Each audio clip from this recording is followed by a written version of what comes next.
করে, তারা কি করে পাস করে? আমার মেয়ে বাংলায় একজন পড়ে, সে বাংলাতে মেসেজ করে, ইংলিশে মেসেজ করতে পারে না, তাহলে তারা পাস করে কেন? আমার মেয়ে পাস করলো না কেন? আমার মেয়ে 30 পেয়েছে, তাও পাস করেনি। আমার মেয়ে ইংলিশে কেন ব্যাক আসলো? আমার মেয়ের বানানটা বলতে পারবে ইংরেজিতে?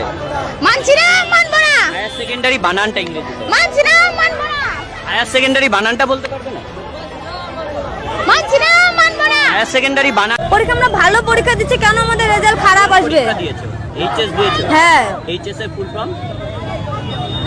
এইচএস এর ফুল ফর্ম কি? ইংলিশ। সবাই 7টা মেয়ে ইংলিশে ফেল করেছে, এমনকি আমরা রাষ্ট্রবিজ্ঞান ইতিহাসে আমরা লেটার পেয়েছি, তবু আমাদেরকে ইংলিশে ফেল করানো হয়েছে। আমব্রেলা বানান করো তো, কি এ এম বলো আমব্রেলা বানান করো, ইংরেজি তো এটা কি আপনারা কি এটা নিতে এসেছেন? না, বলুন না, ইংরেজি তো ফেল কি অবস্থা, এটা কি রে?